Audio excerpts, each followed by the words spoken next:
Tulip সিদ্দিকের আর্থিক কেলেঙ্কারি ও ব্রিটেনের সিটি মিনিস্টারের পদ থেকে পদত্যাগের সঙ্গে সরাসরি বিএনপির কোনো সম্পৃক্ততা নেই। তবুও যেহেতু বলছি যে টিউলিপ সিদ্দিকির পদত্যাগ এবং বিএনপির সতর্কতা, কেন বিএনপির সতর্কতার প্রসঙ্গ বলছি সেইটা নিয়ে কথা বলবো। তবে তার আগে টিউলিপ সিদ্দিকি বিষয়ে। টিউলিপ সিদ্দিককে আমরা জানি শেখ হাসিনা তার খালা, শেখ রেহানা তার মা।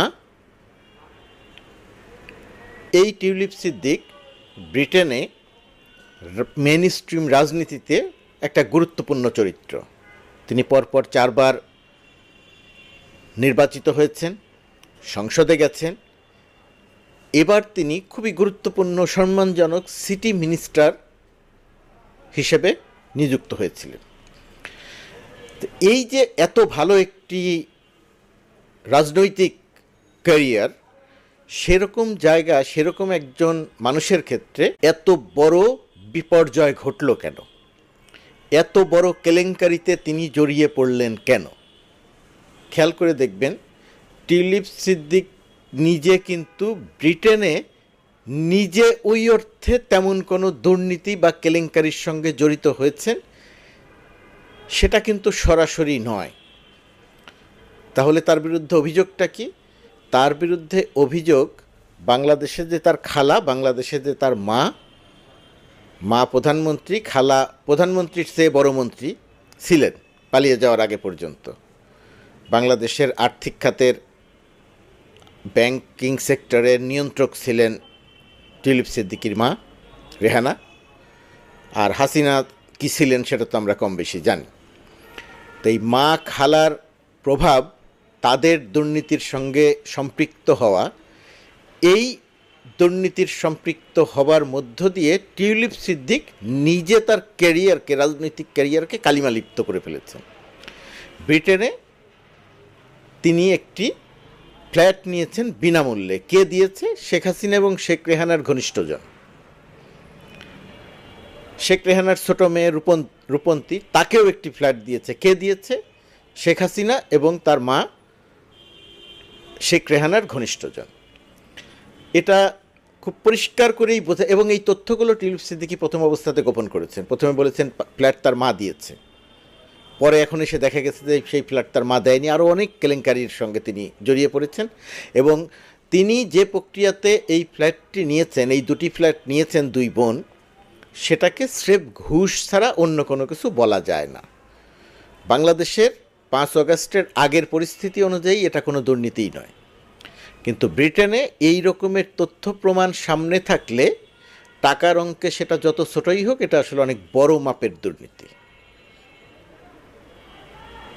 এরকম একটি কেলেঙ্কারির অভিযোগ মাথায় নিয়ে ব্রিটেনের রাজনীতিতে কেউ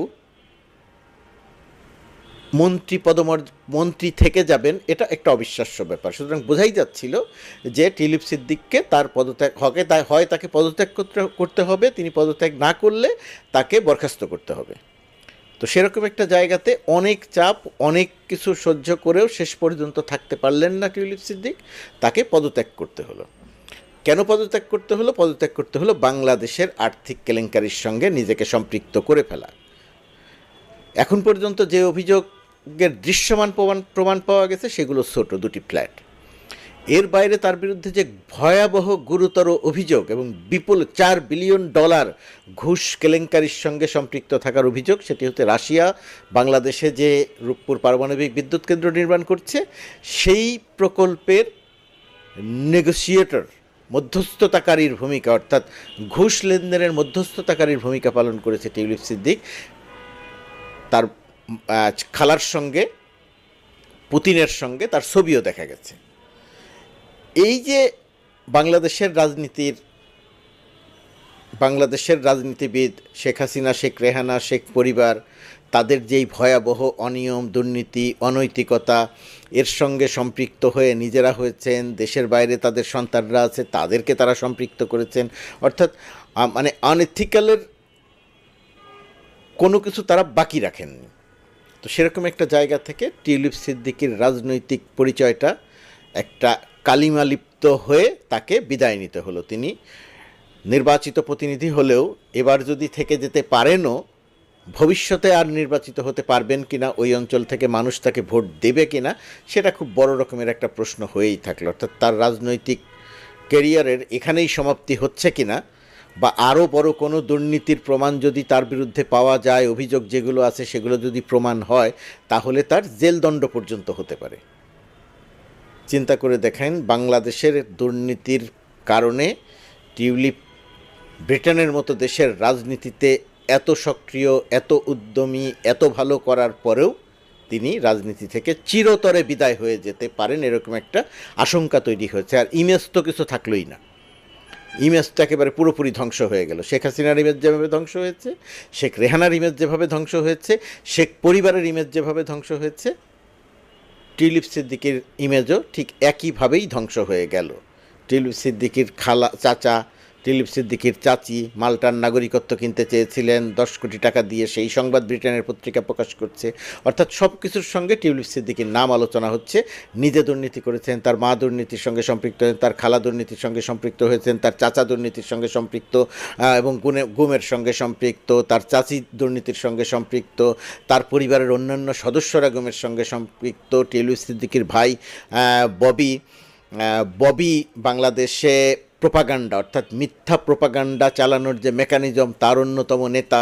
অর্থাৎ এমনভাবে টিউলিপ সিদ্দিকীর ইমেজটা ক্ষতিগ্রস্ত হলো যে তার আবার স্বাভাবিক রাজনীতিতে ফিরে আসা বেশ কঠিন, খুবই কঠিন। এখন প্রশ্ন হচ্ছে, এই ঘটনার সঙ্গে বিএনপির তুলনা করছি কেন? না, বিএনপির তুলনা করছি না, বিএনপির জন্য শুধু সতর্কতা বলছি। বিএনপি একটি রাজনৈতিক দল, বড় রাজনৈতিক দল। আওয়ামী লীগের এই দুরবস্থা, দৈন্যদশা এবং আওয়ামী লীগের ভুল এবং বিভ্রান্ত রাজনীতি, হত্যার রাজনীতি, গুমের রাজনীতি, টাকা পাচারের রাজনীতি, লুটপাটের রাজনীতির কারণে আওয়ামী লীগের জন্য আগামী নির্বাচনে মাঠে আসা খুবই কঠিন একটি ব্যাপার। সেরকম জায়গায় বিএনপির একটা উজ্জ্বল সম্ভাবনা যে তারা জনগণের ভোট পেয়ে নির্বাচিত হয়ে ক্ষমতায় যাবেন। বৈষম্য বিরোধী ছাত্র আন্দোলন রাজনীতিতে আসবে, তারা নিশ্চয়ই একটি কঠিন প্রতিদ্বন্দ্বিতা তৈরি করবে। বিএনপির সঙ্গে তাদের সম্পর্ক কী হবে সেটা আমরা জানি না এখনও পর্যন্ত, সেই আলোচনায় আজকে যাব না। আজকে শুধু বিএনপির যে জায়গাটাতে সতর্কতার কথা বলবো সেটি হচ্ছে, বিএনপি নেতাদের অনেকেই বা অধিকাংশ নেতা মনে করছেন যে আওয়ামী লীগ পালিয়ে গেছে, আওয়ামী লীগের যে অপকর্ম ছিল, চাঁদাবাজি ছিল, মাস্তানি ছিল, দখল ছিল, সেগুলো এখন বিএনপি করবে, শুরুও করেছিল। কিন্তু বিএনপি নেতৃত্ব অত্যন্ত কঠোর থাকার কারণে অনেকগুলো জায়গায় সেটা করা যায়নি বা অনেক কম হয়েছে। 700 থেকে 800 নেতাকে বহিষ্কার করা হয়েছে দলীয় শৃঙ্খলার ভঙ্গের অভিযোগে। অর্থাৎ এরা চাঁদাবাজি, মাস্তানি বা সন্ত্রাসের সঙ্গে নিজেদেরকে সম্পৃক্ত করে ফেলেছিল।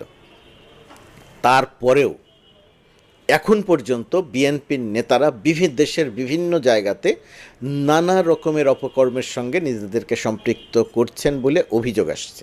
যেমন ধরেন, বিএনপি নেতারা ভুলটা কী করছেন? বিএনপি নেতারা এটা ভুলে যাচ্ছেন যে তাদের দলে এখন যারা ভিড়তে চাইছে তারা যে প্রকৃত অর্থে বিএনপি নয়, সেটা তারা ভুলে যাচ্ছে। একটা জেলা শহরের কথা বলি, নাম বলছি না, আমার কাছে তথ্য আছে, আমার কাছে কেউ যদি সরকারের থেকে বা বিএনপির থেকে জানতে চান আমি তাদেরকে সরবরাহ করতে পারি। ধরেন, একটি জেলা শহরে একটি সরকারি সংস্থায় সাংবাদিক হিসেবে চাকরির পরীক্ষা হচ্ছে।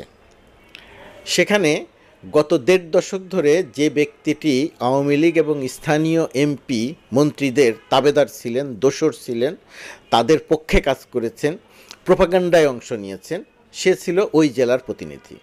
তার বিপরীতে এবার যখন নতুন করে প্রতিনিধি নেওয়ার প্রসঙ্গ আসলো, তখন বৈষম্য বিরোধী ছাত্র আন্দোলনের সঙ্গে সম্পৃক্ত, আন্দোলনের ঘোরতর সমর্থক, আন্দোলনের পক্ষে কাজ করা যে এবং ভালো সাংবাদিক হিসেবে পরিচিত যে সাংবাদিক, তিনি পরীক্ষা দিলেন, পরীক্ষা ভালো দিলেন, তার নিয়োগ পাওয়ার কথা, কিন্তু শেষ মুহূর্তে গিয়ে তার নিয়োগটি হচ্ছে না। কেন হচ্ছে না?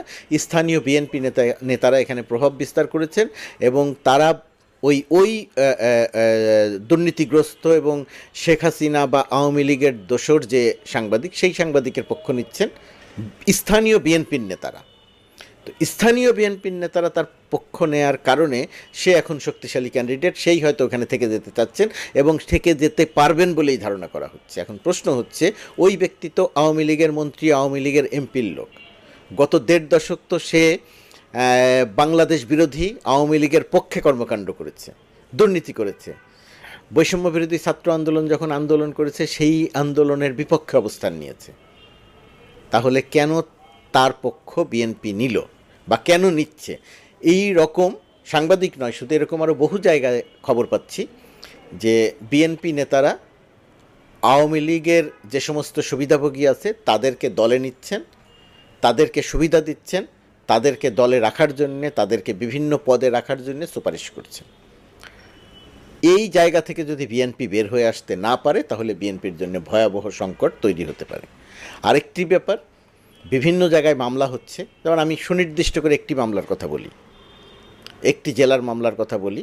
সেখানে একটি দোকান ভাঙচুরকে কেন্দ্র করে 150-200 মানুষের নামে মামলা হয়েছে। সেই মামলার তালিকাটি যেটা দেখলাম, সেখানে একেবারে নিরীহ মানুষ আছেন, আওয়ামী লীগের যারা ভালো ছিলেন, যারা কোনো দুর্নীতি বা যারা কোনো হত্যাকাণ্ড বা যারা কোনো সন্ত্রাসী কর্মকাণ্ডে সম্পৃক্ত ছিলেন না, মানে বেছে বেছে তাদেরকে আসামি করা হয়েছে। একেবারে সাধারণ কিছু মানুষও আসামি হয়েছে। আদালতে মামলা হয়েছে, বিএনপির এক নেতা মামলা করেছেন, সেটি পুলিশ তদন্ত করছে। পুলিশ তদন্ত করে এখনও রিপোর্ট দেয়নি, কী রিপোর্ট দিবে আমি জানি না। হয়তো নিরপরাধ, তাদেরকে বাদ দিবে, কিন্তু দিবে কি দিবে না সেটা আরও পরে একটু পরে বোঝা যাবে। কিন্তু বিএনপি নেতারা এই রকম মামলা করছেন, আমার ধারণা দেশের আরও বিভিন্ন জায়গাতে করছেন। আরও অনেকগুলো উদাহরণ দিতে পারি, কিন্তু সেই উদাহরণের জায়গাটায় যাচ্ছি না।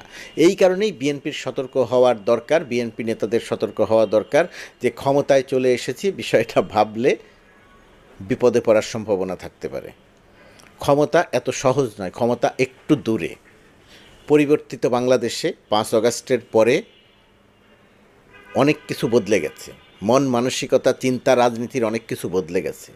আপনারা হয়তো বলবেন সরকার অনেক কিছু করতে পারছে না, কিছুই করতে পারলো না। হ্যাঁ, সেগুলো সব সত্যি যদি ধরেও নেই, তবুও অনেক কিছু বদলে গেছে। সেই বদলে যাওয়া বাংলাদেশে শেখ হাসিনা যে অন্যায়, অনিয়ম, দুর্নীতি, গুম, হত্যা করে 1.5 দশক ক্ষমতায় ছিল, এই রকম করে ক্ষমতায় বাংলাদেশে আর কেউ থাকতে পারবে না। এত বড় দুর্নীতির অভিযোগ নিয়ে ক্ষমতায় থাকা যাবে না। ধরুন বিএনপি ক্ষমতায় আসলে এবং একই রকমের দুর্নীতির অভিযোগ যদি বিএনপির বিরুদ্ধে আসতে থাকে, সেই বাংলাদেশে আন্দোলন প্রতিরোধ কেমন হবে সেটা ধারণা রাখতে হবে বিএনপির, সতর্ক থাকতে হবে বিএনপির। বিএনপি যদি সতর্ক না থাকে এবং যে কথা বলা হচ্ছে যে এক দল এত বছর খেয়েছে আর এক দল খাবার জন্য প্রস্তুত হচ্ছে, এই কথাটি খুব উদ্দেশ্যমূলক। এটি একটি দল, বিশেষ একজন ব্যক্তিকে দিয়ে এই কথাটি বলা হচ্ছে মূলত বিএনপির বিরুদ্ধে প্রোপাগান্ডা চালানোর জন্য। এটাও বিএনপিকে বুঝতে হবে। তো এটাও বুঝতে হলে বিএনপিকে সতর্ক থাকতে হবে, যে কাউকে দলে নেওয়া যাবে না। খুনি, হত্যাকারী, গণহত্যাকারীদের পক্ষে অবস্থান নিয়ে তাদেরকে শেল্টার দেয়া যাবে না। এই বিষয়গুলো যদি বিএনপি সতর্ক না থাকে, তাহলে যে টিউলিপ সিদ্দিকের কথা বললাম, বাংলাদেশের কেলেঙ্কারিতে পদত্যাগ করতে হলো টিউলিপ সিদ্দিককে। বাংলাদেশে যদি বিএনপির বিরুদ্ধে এমন অভিযোগ আসে, বাংলাদেশের ভেতরে অতীতে যা হয়নি আগামীর বাংলাদেশে তেমনটা হবে। ছোটোখাটো দুর্নীতির জন্য এদেশে যেভাবে গণমাধ্যম সোচ্চার হবে, এভাবে এখানে যেভাবে আন্দোলন হবে, যেভাবে প্রতিরোধ হবে, সেটা যে কারো জন্য ক্ষমতায় থাকা কঠিন হবে। বৈষম্য বিরোধী ছাত্র আন্দোলন বাংলাদেশে একটা নতুন ধারার প্রচলন করে গেল। তারা ভবিষ্যতের রাজনীতিতে কি করবে, কতটা থাকতে পারবে, কতটা থাকবে না, সেটা সময় বলা যাবে। কিন্তু তারা যে ইতিবাচক দৃষ্টান্ত স্থাপন করে গেল বাংলাদেশে, কিছুই হলো না, এই গান যারা গাইছেন তাদের এই গান গাওয়া সঠিক নয়। বহু কিছু হয়েছে, মানুষের চেতনা জগতে যে পরিবর্তন হয়েছে, সেই চেতনা জগতের পরিবর্তন থেকে আগামী দিনে বাংলাদেশে আর কিছু হোক বা না হোক, দুর্নীতির বিরুদ্ধে, সন্ত্রাসী কর্মকাণ্ডের বিরুদ্ধে প্রতিবাদ হবে। সেই প্রতিবাদ মাথায় নিয়ে পুলিশ দিয়ে জোর করে, প্রশাসন দিয়ে জোর করে, গোয়েন্দা সংস্থা ব্যবহার করে জোর করে ক্ষমতায় থাকার সুযোগ আর থাকবে না বলেই আমার ধারণা। অনেক কঠিন আগামীর বাংলাদেশ পরিচালনা করা। এটা ক্ষমতায় যেতে চান যে সমস্ত রাজনৈতিক দল, ক্ষমতায় যাবেন যে সমস্ত রাজনৈতিক দল, তাদের মধ্যে বিএনপি অন্যতম। সুতরাং বিএনপিকে বিষয়টি খুব বড়ভাবে মাথায় রাখতে হবে।